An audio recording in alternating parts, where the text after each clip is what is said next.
Talking of Sherlock Holmes, here's a puzzle that would have intrigued the great detective, so let's see if you can guess what's going on.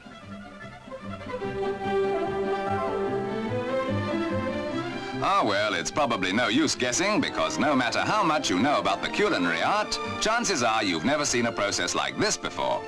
First, let's explain that the man handling those eggs so carefully is Francis Plummer, an artist. Talented but still struggling, and although he often has to go hungry, he never actually eats these eggs. They're much too valuable for that.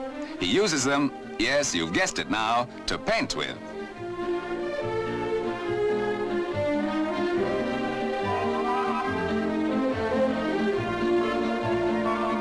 The technique of mixing eggs with pigments for painting is a method called egg tempera, and although surprising to the layman, does in fact go back to the time of the ancient Greeks.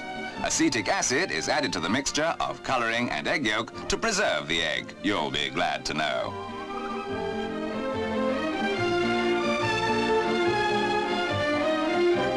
For each painting, Francis uses 40 eggs, which cost him as much as the whole of his weekly diet of brown bread, porridge and vitamin pills.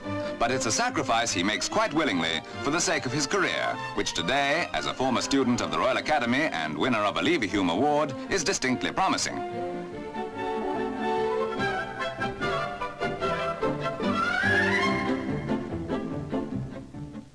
Although Plummer's style is quite distinctive, a lot of his work shows a strong sympathy with that of William Blake, from whose style he represents a logical development. His serious work maintains a high aesthetic standard, but from time to time he relaxes with a portrait study.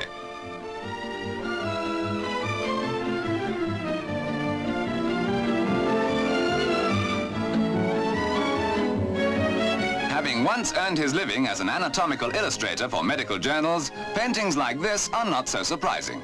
In fact, much of his work is preoccupied with harmonies and shapes that can be developed from the human form. When finished, a painting is allowed to dry for a year and then varnished with beeswax, giving a surface that lasts forever, without cracking, losing its color, or for that matter, smelling with age. An idea from the past, exploited today by a young man with an eye to the future.